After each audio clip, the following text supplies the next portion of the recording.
It's time to get ready for the Buffalo Bills Week 6 opponent, the challenges they present, and what the Bills need to do to deal with them today on Locked On Bills. You are Locked On Bills, your daily Buffalo Bills podcast. Part of the Locked On Podcast Network, your team every day.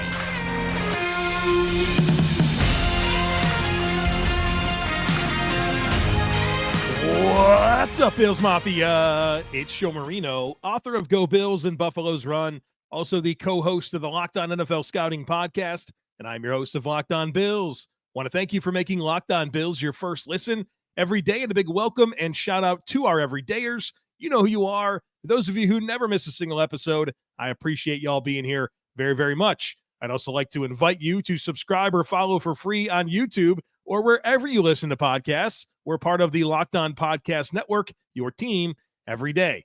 This episode is brought to you by PrizePicks, the easiest and most exciting way to play daily fantasy sports. Go to prizepicks.com/LockedOnNFL and use code LockedOnNFL for a first deposit match up to $100. Well, folks, it's time to talk about this Week 6 matchup for the Buffalo Bills, a primetime game, Sunday Night Football.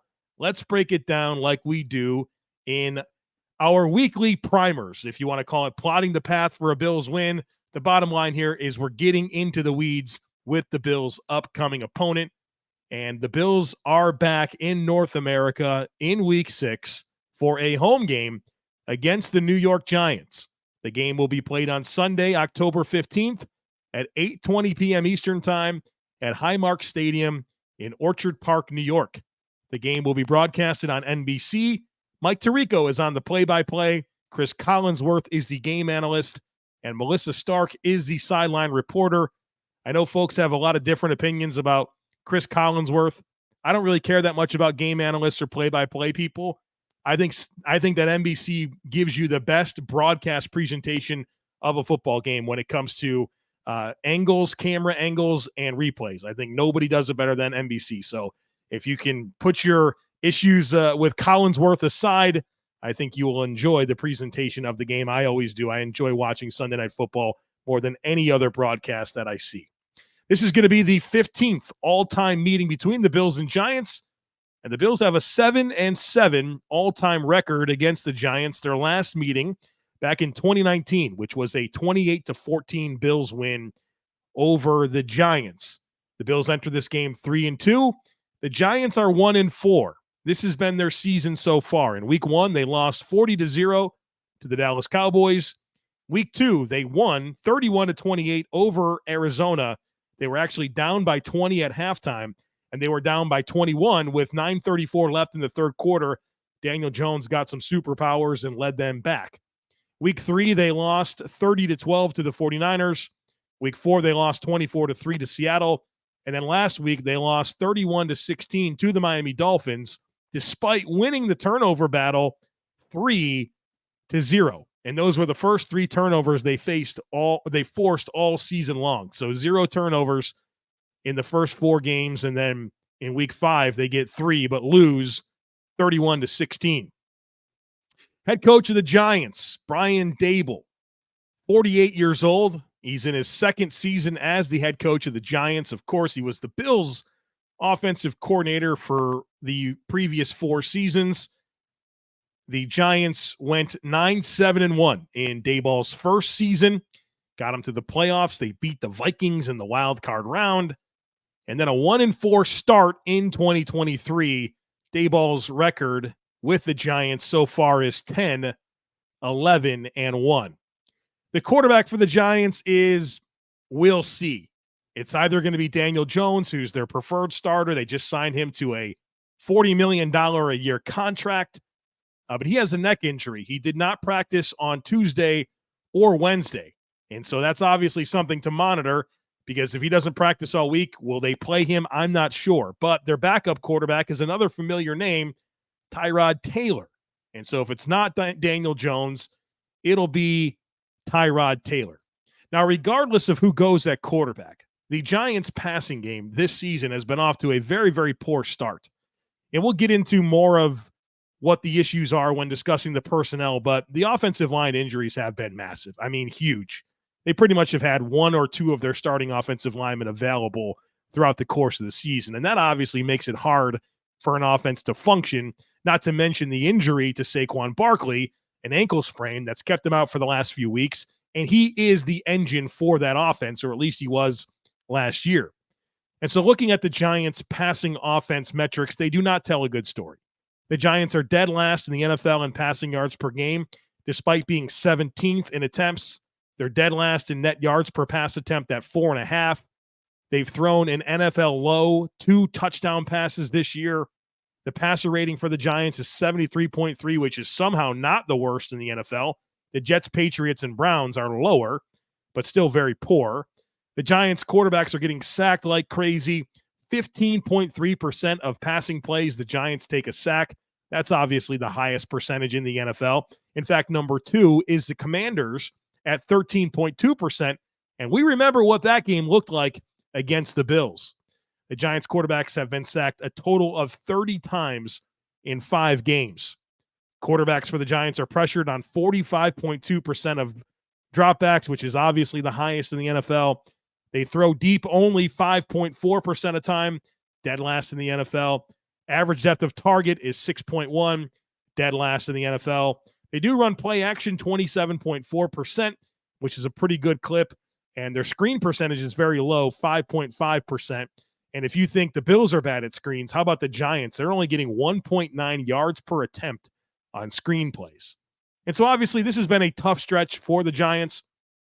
Expectations were certainly higher for them going into this season. Year one under Joe Shane and Brian Daboll was really good, right? They found a way. They came away with some wins that they probably shouldn't have and got themselves to the playoffs and won a playoff game. And, they kind of ran it back in some ways. They brought back Daniel Jones.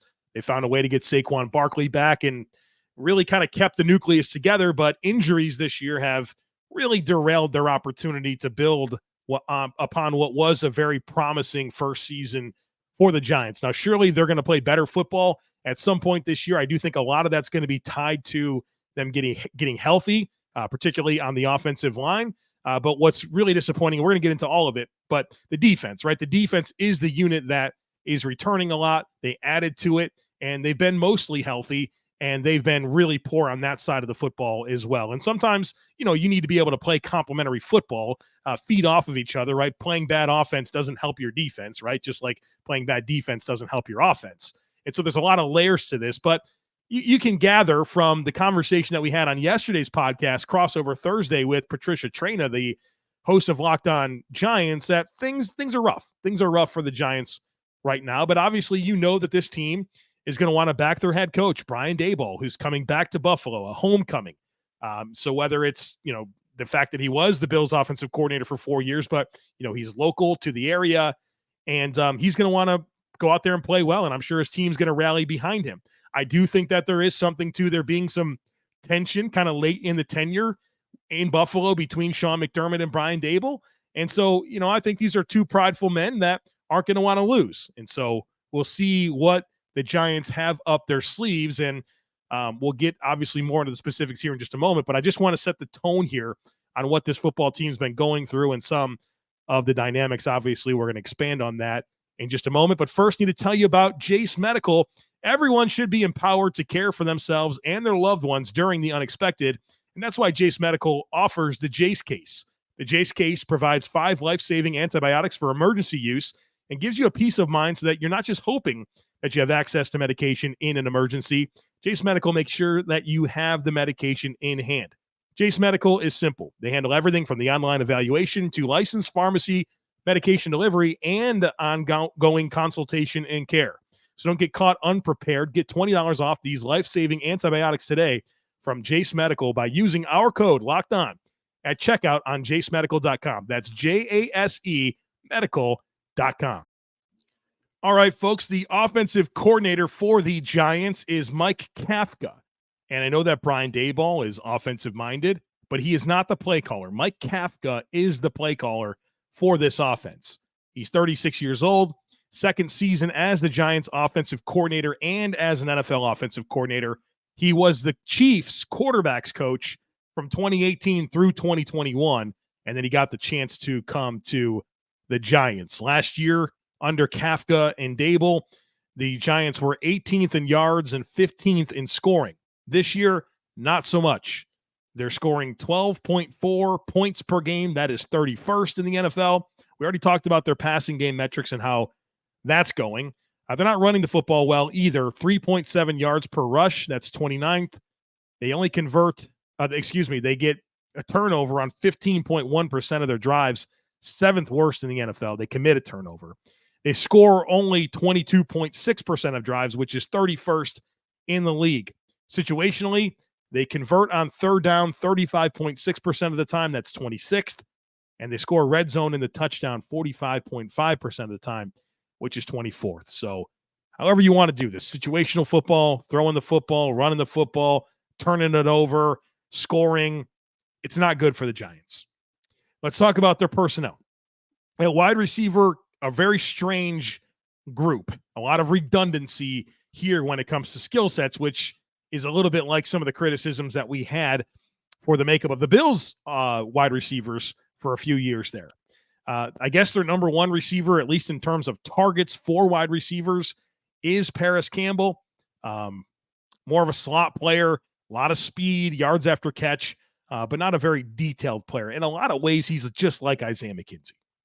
Darius Slayton is their number two, another fast guy. He's got speed.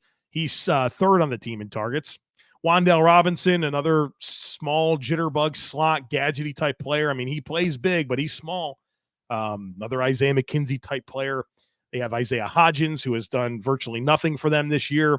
Jalen Hyatt, a rookie out of Tennessee, who is a very good vertical receiver, has not really done much this year. And then Sterling Shepard, who's kind of a veteran, has been very quiet this season. So that's the receivers. They got a bunch of slot guys, in my opinion. Not much in the way of diverse skill sets. I think the guy that's the most different is Isaiah Hodgins, but again, he has not been much of a contributor this season. Their number one target in the passing game is Darren Waller, veteran that they brought over from the Raiders. He's having a decent start to the season. Daniel Bellinger is the backup tight end. I like Daniel Bellinger, a very traditional classic player that can block, big-bodied receiver. I liked what he did for them as a rookie, but the presence of Darren Waller has kind of taken away from his opportunity to develop in year two and have a bigger role. So when it comes to the target distribution for this Giants passing game, the guy that gets the ball the most is Waller, 33 targets. Then it's 23 for Paris Campbell, 22 for Darius Slayton, 17 for Wan'Dale Robinson, and then 14 for Isaiah Hodgins, and he's got 10 catches so far this year. And so I guess that's part of what makes them a little bit challenging, is that they don't necessarily have an established go-to guy, and there's a number of guys that they will get the football to. And so it's not just take away this guy and you're good. They're going to throw it to all of these guys out of necessity because none of them have really established themselves as the go-to player. At running back, we'll see as it relates to Saquon Barkley. Had an ankle sprain. He's been kind of limited in practice, hasn't played over the last few weeks. Do they look at this situation and feel like behind this makeshift offensive line, he's going to be able to go? I'm not sure, right? I don't think they want to rush Saquon back. So we'll see. He may or may not play on Sunday night. If he doesn't, they've been leaning into Matt Breida, another former Bill speedster, but a mistake-prone running back, and a rookie out of Oklahoma, Eric Gray. He got a fair amount of work against the Dolphins, and they also have Gary Brightwell. So if Saquon can't go, they have some speedy options, but not a whole lot of established producers when it comes to the running back position in the NFL. Now, their offensive line, this is a real mess. It is not the group they want to have, and I would say that even if they did have the group that they want to have, it's a very poor collection of talent. Their left tackle, it's supposed to be Andrew Thomas. Now, Andrew Thomas has developed into one of the best left tackles in the NFL. He hasn't played the last few weeks, and he hasn't practiced at all as of the recording this podcast, which factors Wednesday and Thursday. He didn't practice either day. Doesn't look good for him to be able to go on Sunday night. So if he can't go, which is the expectation, Josh Ezeudu is going to play left tackle. And Josh Ezeudu is a guard, right? I watched him play at North Carolina, fairly high pick. and they're playing him completely out of position. Now, part of that probably has to do with Matt Pert, who's their swing tackle. He's also hurt. So it's probably more out of necessity for Josh. I think he's going to be a decent starter in the NFL at some point, but he continues to play out of position, and I think that is not helping his development. Their left guard is Mark Glowinski, having a rough go, but he's obviously having some challenges not having the normal players around him. I've thought of Mark Glowinski in the past as a reasonable starter in the NFL, particularly when he was with the Colts. Has not been good for him with the Giants. At center, they drafted John Michael Schmitz, I think in the second round, and they'd like for him to be the starter, but he hasn't practiced again this week. Ben Bredesen stepped in for him last week against Miami, and that was a nightmare. And so I think it's going to be Ben Bredesen again this week, and that's a real problem for them if that has to be the case. Their right guard, probably going to be Marcus McKeithen, and late round pick out of North Carolina, a guy that I thought of more as a tackle. He's playing right guard for them. He's struggling. And then right tackle is Evan Neal. Evan Neal was a top 10 pick for them last year. That was a starter, has been a healthy starter for them again this year, but he's been a disaster, right? There's been really not a whole lot of promise as it relates to Evan Neal and the way he's performing on the football field. And so he's the guy that is the starter that they would want to have at right tackle, but he's also given up like 26 pressures already in 5 games, like more than 25% of the pressures that this offensive line is giving up. It's coming through Evan Neal, who's supposed to be a good player for them. And so it's just a mess for them on the offensive line. You heard Patricia talk about that yesterday, and watching the tape and just kind of working through this personnel, who's not available, where they're playing guys. It's messy. And we know they don't have a very good offensive line coach in Bobby Johnson. So good luck on all that, Giants. Because even if they were healthy, I mean, even if they had Andrew Thomas and John Michael Schmitz, I'm not sure how much better this would be. It would be better, but that's a low bar to clear.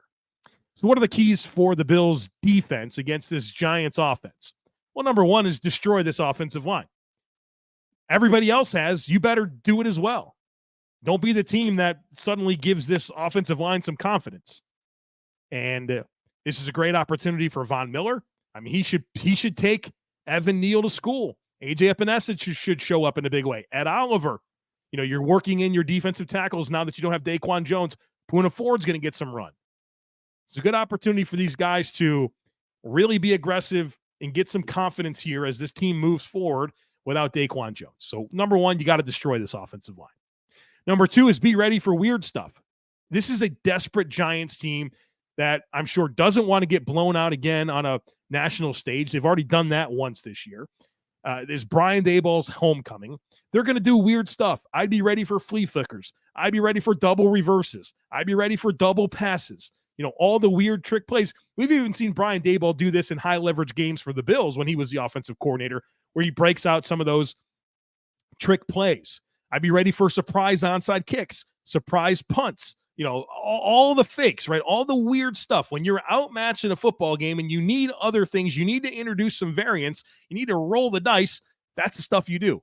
And so I kind of expect that to be the case. So be ready for weird stuff is number two. Number three is be aggressive and hunt, right? This is an opportunity where you should be able to win one-on-one matchups. You should be able to attack the football. And, you got some new pieces here at linebacker, some new pieces at corner that are going to have to play. Go be aggressive, get some confidence, and hunt the ball and make plays. And number four is tackle. You have to tackle well against this team. The Giants are a team that, they don't throw the ball down the field very much. They have some speed at receiver, and I'm sure they're going to try to put some athletes in space and see what they can do. And, even if Tyrod Taylor is going to play quarterback, we know the style of quarterback that Tyrod Taylor is from his time with the Bills. He's a guy that has some athleticism about him, and they might want to lean into that in this game. Even if Daniel Jones does play, he's a very good runner. So you got to tackle well in this game, because I think they're going to try to stress you as much as possible with their athletes and see if you can tackle. And let's face it, the Bills are a pretty poor tackling defense, and the Giants are probably going to want to test that to give them an advantage. So my keys for the Bills D against this Giants offense: destroy the O-line, be ready for weird stuff, be aggressive and hunt, and you got to tackle. Don't give this team anything extra. All right, we're going to talk about the Bills' offense against this Giants' defense here in just a moment. But first, you got to tell you about PrizePicks, folks. You got to check them out. PrizePicks is the funnest, most exciting, easiest way to play daily fantasy sports. The format is incredible. It's just you versus the numbers. It's not you against thousands of other players, including pros, including sharks. All you do is you select 2 or more players, you pick more or less on their projected stats, and you place your entry. That is it. It doesn't take long.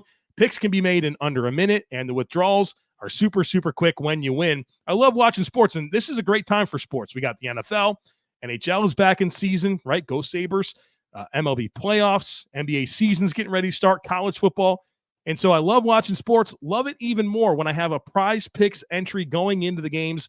It makes it that much more exciting. So go to prizepicks.com/LockedOnNFL and use code LockedOnNFL for a first deposit match up to $100. Again, that's prizepicks.com/LockedOnNFL and use code LockedOnNFL for a first deposit match up to $100. PrizePicks, daily fantasy sports made easy.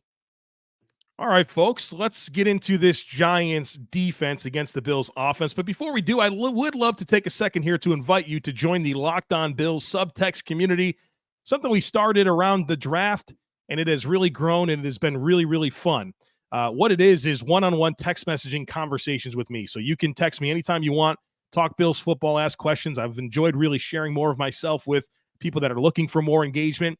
I also send out mass text messages in response to the Bills news. So if the Bills make a move, I send out some analysis with that right away. I also do my in-game analysis. So during the Bills games, I text out a lot. Probably after every series, I send some thoughts to the subscribers. So check it out. Super fun. I've really enjoyed it. You also get priority when it comes to herd mentality questions, and that has been awesome. So check it out. There's a link in today's show notes. So if you click on the show notes, YouTube, wherever you're listening to this podcast, you'll see a link to join. Check it out. The defensive coordinator for the Giants is Wink Martindale. He's 60 years old in his second season as the Giants defensive coordinator, and this is his 7th overall season as an NFL defensive coordinator. Most known for his time with the Baltimore Ravens. He was their defensive coordinator from 2018 to 2021, and the style of defense is pretty straightforward as it relates to Wink Martindale. He's going to blitz. He's going to play man coverage. And honestly, some of the fundamentals that exist in a Wink Martindale defense are true about what the Bills saw against the Jaguars. So you're going to see some heavier boxes. You're going to see some man coverage. You're going to see some pressure schemes. Last year, the Giants were 25th in yards and 17th in scoring defense. This year, they're allowing 30.6 points per game. That's 29th in the league. They're allowing 378 yards per game. That's 27th. Giving up 7.4 yards per pass. That's 30th. 5.3 yards per rush. That's 30th. They only get a turnover on 5.8% of drives. That's 30th. Again, they had 0 all season until they had 3 last week against the Dolphins. They're giving up a score on 46% of drives. That's 3rd highest. They get pressure on the quarterback only on 19.7% of plays, which is 24th, but they also have a very high blitz rate, one of the highest in the league, and they only get sacks 3.2% of the time, which is 31st. So just a lot of just bad metrics, right? They don't stop the run. They don't get turnovers. They don't get pressure. They don't get sacks. They give up a lot of points. It's not good. Let's talk about their personnel. And look, I think if I'm a Giants fan, this is where I'm disappointed because you have a veteran DC. They've made additions to the personnel here, and it's worse, right? And I know it's hard when you're playing offenses poorly, right? They're on the field a ton. The offense isn't getting first downs. They're not sustaining drives, but this defense should be better than it is. On the edge, Kayvon Thibodeaux, another top 10 pick. I really liked him as a rookie. I really did. But, man, he has just not been that effective this year, not playing with the same level of urgency. He's just not as impactful. I really thought he was going to be on his way to being a star, but he has not parlayed what I thought was a promising rookie season into year 2. Now, their other primary edge rusher is Azeez Ojulari, a guy that I like a ton. I don't know if he's going to play. He has not practiced yet this week on Tuesday or Wednesday. And so if that's the case, they're going to have to lean more into Jihad Ward, who's a long-armed, heavy hands, good run defender, really good situational player, not a guy that you want to have as a starter. And then Boogie Basham, who has been just wildly ineffective for them to this point after being traded away. The Bills traded him away just before the season. On the interior defensive line, I think this is the strength of their team. Two absolute studs. Dexter Lawrence, one of the best nose tackles in the league. I mean, think about DJ Reader, Vita Vea. I mean, Dexter Lawrence is probably better than both of those guys. Just a big, athletic dude that can rush. He can defend the run. He's having a great season. So there's not much good going on with the Giants, but Dexter Lawrence is something good that's happening. And then a veteran there in Leonard Williams, who is as rock solid as they come as a interior defensive lineman. He'll play the 3. He'll play the 5. They also have a couple of rotational guys, Rakeem Nunez-Roches, who's got some athleticism as a kind of a hybrid inside-outside player. And then Ashawn Robinson, who's a big-bodied, run stopper, nose tackle type guy that you could see fitting into the rotation, but hasn't quite made that much of an impact to this point. At linebacker, they signed Bobby Okereke to come over. Very athletic, a lot of length. He's having a decent season, but he needs more help around him. He's obviously their best linebacker. And alongside of him, Isaiah Simmons, who they traded for from Arizona, former high pick, a lot of athleticism, just not a very productive player. And then Micah McFadden, we'll see if he's able to go. I know that he's also battling an injury. I think of McFadden as more of a depth player anyways. At corner, Adoree Jackson's probably their number one corner. He has not played that well this year. He's certainly been a better player throughout his career, but this year he's kind of having a rough go. I'm sure when you're not getting any pressure on the quarterback, it certainly makes it tough on these corners. Their first-round pick is the other outside corner, Deonte Banks, out of Maryland, who's very physical, very athletic, but he's a rookie and he's playing like a rookie. So I'm sure he's going to improve, but he has not been that effective to this point. And then their third corner is Trey Hawkins, who they bring him in and then they'll put like Adoree Jackson in the slot. So they don't necessarily have a defined slot player. They will be versatile with a number of defensive backs. But Trey Hawkins is kind of that third guy that gets the most opportunity.